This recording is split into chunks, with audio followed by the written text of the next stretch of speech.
මේ විශ්ව ධාතුව විනිවිද අපරගත්තා වූ එයාපත තථාගත සම්මා සම්බුදු අමාමෑණි බුදුනාසයේගේ විමුක්ති ඥාන සීල සමාධි ප්‍රඥා යන අනන්ත බුද්ධ ඥාන සහ මාගේ নমස්කාරය වේවා.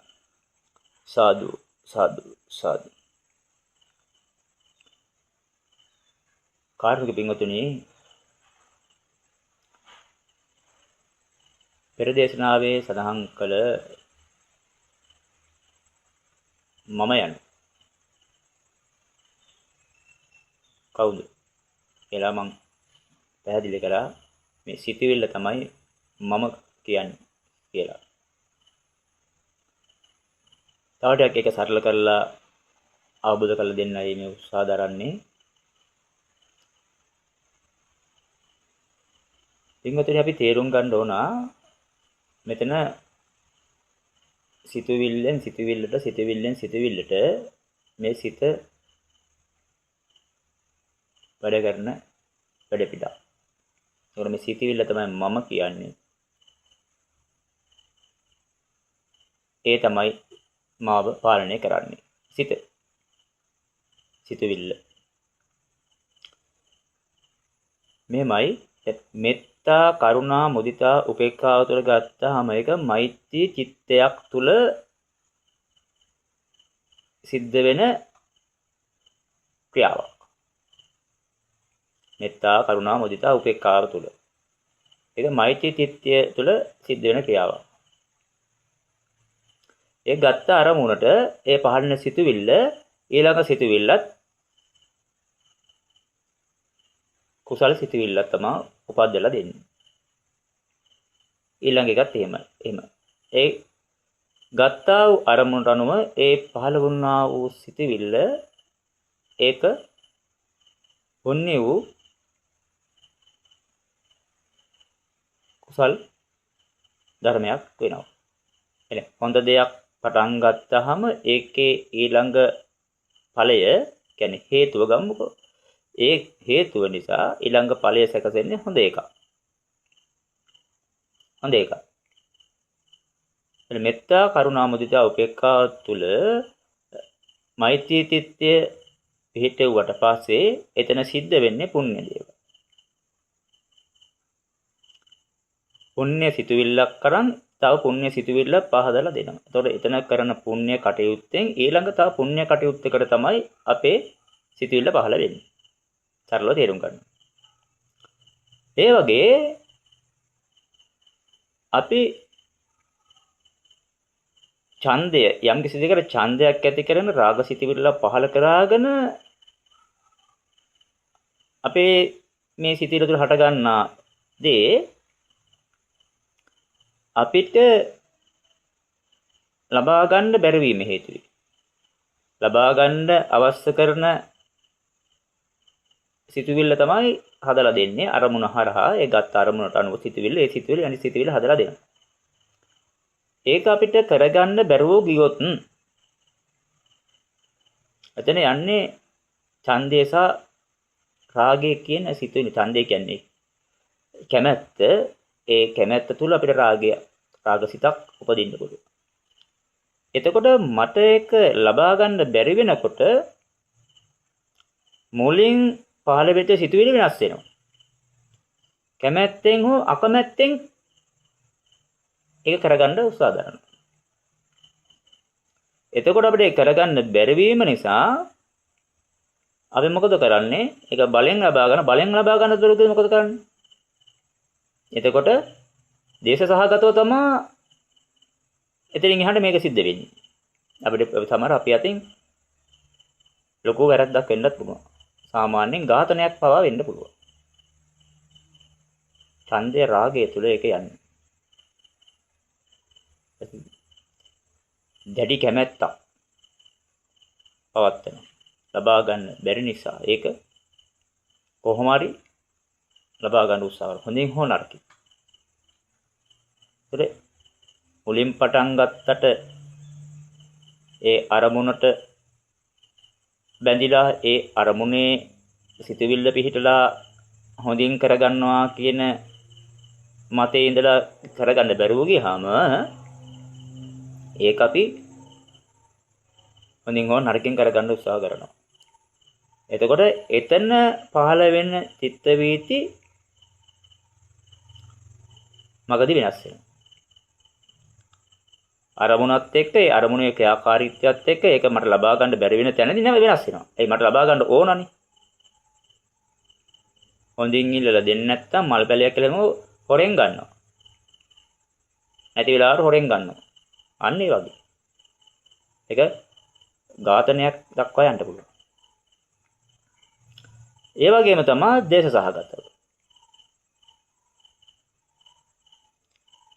ඒ ගන්නා වූ අරමුණට පහළ වෙන්න සිතුවිල්ල මොකද්ද උනේ? ඒතකොට බනින්න පුළුවන්. යම් කිසි කෙනෙක් එක්ක අපි රණ්ඩු වෙනවා.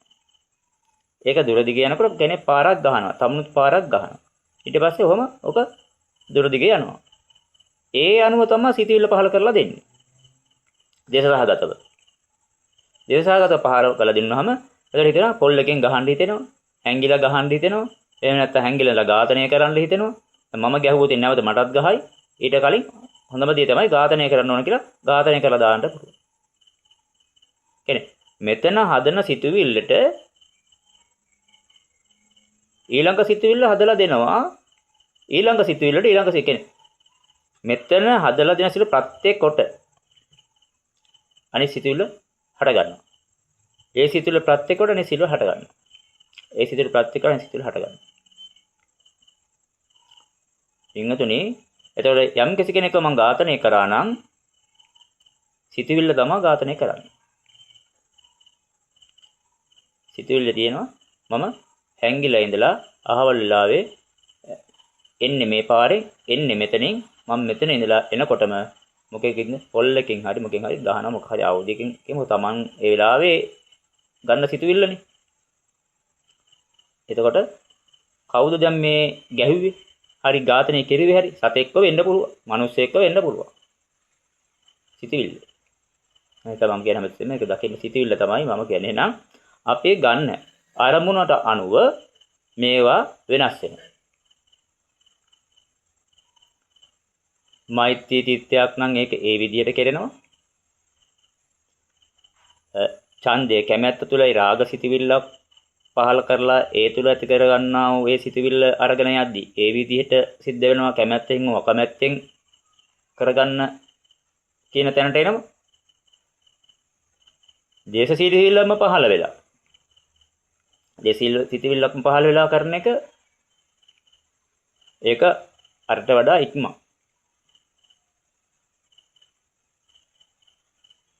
ගොඩක් ඉක්මන. ඒ නිසා අපි ඔක දකින්න ඕන. අපේ දැන් අසල්වාසියෙක් ඉන්නවා දිනු වෙනවට අපි කැමති නෑ. එයා දිනු වෙනවට කැමති නෑ කියන්නේ මගේ කැමැත්තනේ ඒක. එතකොට මම දකින්නේ කැමති නෑ කියන එක. ඊට මගේ කැමැත්ත තමයි එයා දිනු වෙන එක. මේ දිනු වෙන්නේ නැතුව ඉන්නේ කියන්නේ එයාගේ දිනු අඩාල වෙන එක තමයි මගේ කැමැත්ත. එයා දිනු වෙනවට කැමති නෑ මම.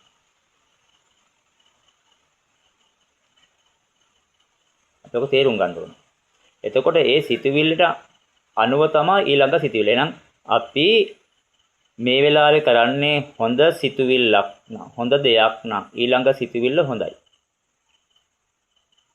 කුසල් සිත. කුසලය.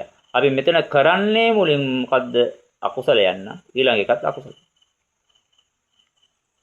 ඒකයි විපාක දෙයක්. දැන් කරන දේ දැන් විපාක දෙනවා. කරන්නේ හොඳ සිතුවිල්ලෙන් නම් ඊළඟ විපාකේ හොඳ එකක්. දැන් කරන්නේ අකුසල ධර්මයන් නම් ඊළඟ එක අකුසල විපාකය. හරියම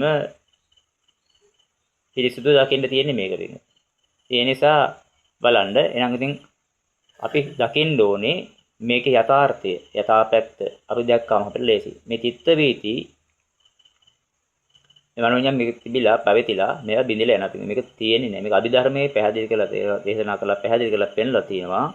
භවාංග චලන භවාංග උපච්ඡේද පංච අර්ජන චිත්ත පංච විඥාන චිත්ත සම්පටිච්ඡන චිත්ත සම්තීර්ණ චිත්ත වොත්තපන චිත්ත සද්දහර වර්ධන චිත්ත තදාරම්මන චිත්ත නාම තදාරම්මන රූප තදාරම්මන මහත් තදාරම්මන චිත්ත වීති පරිත්තාරම්මන චිත්ත වීති අතිපරිත්තාරම්මන චිත්ත වීති මනුද්ධහරා චිත්ත වීති කාමජාවන චිත්ත වීති විවිධාරම්මන චිත්ත වීති. මෙන්න මේ චිත්ත වීති බවට මේවා තියෙන්නේ නැහැ. මේ ශරණයම මේ සිතුවිල්ල මේ සිත බිඳිලා යනවා. මේක බිඳිලා යනවා, ශූන්‍ය වෙලා යනවා. අධිවේගයෙන් මේක වෙනවා. අපිට හිතා ගන්නවත් බැහැ. චිත්ත වීති බාර මානසික මේ බිඳේ යනවා. ශූන්‍ය වෙලා යනවා. එතන මේක සමුදය වෙන තැනම නිරෝධය වෙලා යනවා. අපි මේ සමුදය වෙන්න කලින් මේක දකින්න ඕන. මේක දකින්න ඕන අපි. යන්නේ ඒකයි කිව්වේ අරමුණ දැක්කහම ඒ අරමුණ තුල සිතුවිල්ල පහළ වෙනකොට වින්වතුනි 10000 වාරයක් ඒ සිතුවිල්ල කෙරෙහි සම්මා දිට්ඨියෙන් බලන්න. සතියෙන් බලන්න ඒක. ඉවසීම විරි එතන පොඩ්ඩක් නතර වෙන්න. ඒ ගත්තා වූ අරමුණට පහළ වෙන්නා වූ සිතුවිල්ල ක්‍රියාත්මක කරන්නට යන්න එපා. මම දේශනා බොහෝමයක් තුල දේශනා කරලා තියෙනවා. සිතුවිල්ල ක්‍රියාත්මක කරන්න එපා කියලා. අරමුණ දිහා ඒ අරමුණෙන් දුන්න සිතුවිල්ල දිහා බලන්න. සිතුවිල්ල තමයි මම. සිතුවිල්ල නැත්තම් මම ක්‍රියාත්මක වෙන්නේ නැහැ. ඒ සිතුවිල්ල අරගෙන තමයි මම යන්නේ ඊළඟ සිතුවිල්ලට. කියන්නේ මේ සිතුවිල්ල ප්‍රත්‍ය කොට ඊළඟ සිතුවිල්ල පිටනවා. ඒක ප්‍රත්‍ය කොට ඊළඟ සිතුවිල්ල ප්‍රත්‍ය කොට ඊළඟ සිතුවිල්ල. ඒ කියන්නේ හේතුම් පටිච්ච සම්භූතං හේතු බංගා නිරුද්ධති කියන්නේ හේතුවක් හදලා දෙනවා ඊළඟට.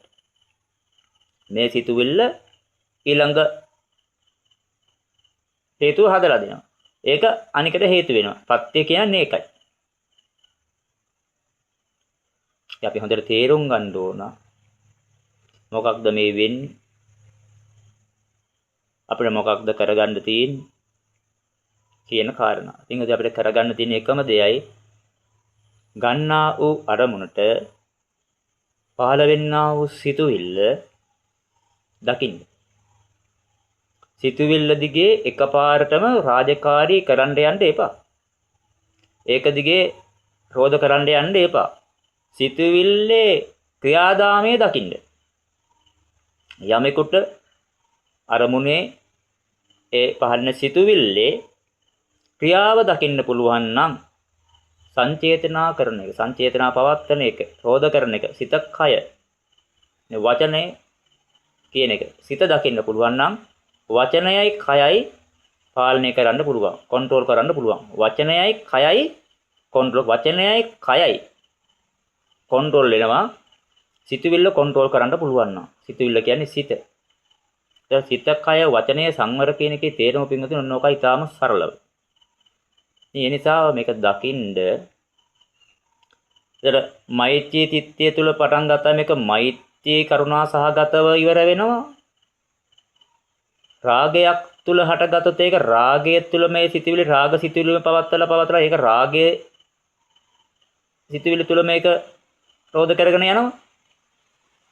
දේශ සහගත සිතක් ආපුවාම ඒක දේශය තුලම සිතුවිලි පවත්තගෙන ඒක දේශ සහගත ඉදිරියට අරගෙන යනවා. එහෙනම් මෛත්‍රී චිත්තය තුල එකක් ඒ මෛත්‍රී සහගත චිත්තය තුල පවතින එකක්. ඡන්දය තුල රාගය තුල යන ඒ චිත්ත වීති එකක්. දේශය තුල යන චිත්ත වීති තව එකක්. ඔය තුන් ආකාරයක අපි හරියට දකිනවා නම් කොහොම වුණත් අපිට දකින්න තියෙන්නේ මොන ආකාරයකින් ආවත් මෛත්‍රී සහගතව ආවත් ඡන්දේ රාග මූලික කරගෙන ආවත් දේශ සහගතව ආවත් අරමුණක් එන්නේ නැතුව සිතුවිල්ල පහළ වෙන්නේ නැහැ. ඒ අරමුණ කෙරෙහි පහළ වෙන සිතුවිල්ල දැක්කහම මුලින්ම පළවෙනි සිතුවිල්ල අරමුණත් එක්ක පහළ වෙන පළවෙනි සිතුවිල්ල අපි දැක්කහම උතුම් නිර්වාණය එතනම තියෙනවා. එහෙනම් අපි අවබෝධ කරගන්න සිතුවිල්ල කියන්නේ මම තමයි. මම කියලා ගොඩනගාගෙන මේක රෝධ කරමින් පවත්වාගෙන මගේ වසඟේ තියාගෙන අපි මේ ඇලෙන්නේ ගැටෙන්නේ මෙන්න මේ සිතුවිල්ල තුල. මේ සිතුවිල්ල මත සසරේ යන්නේ මේ සිතුවිල්ල මත. ඔන්නෝග බුදුන් වහන්සේ දේශනා කරවදාලේ හේතුම් පටිච්ච සම්භූතං හේතුබංගා නිරුද්ධති කියලා. ඉතින් සිතවිල්ල තමයි හේතුව. හේතු හදනවා. එක හේතුවක් හදලා එයා නතර වෙනවා. තව එකක් හදලා දෙනවා. එයා එක ප්‍රත්‍යයකට අනිත් එක හදලා දෙනවා. ඒක එයා එතන නවතිනවා. අනිත් එක හදා. ඔහොම අපි ඒක දිගේ රෝධ කරමින් සසරට කර්ම හදනවා. කර්ම හදන එක නතර කරගෙන උතුම් නිර්වාණය සාක්ෂාත් කරගන්න පුළුවන් පින්වතුනි. හරියට මේ අරමුණ සාසිතවිල්ල දැක්කා. තෙරුවන් සරණයි.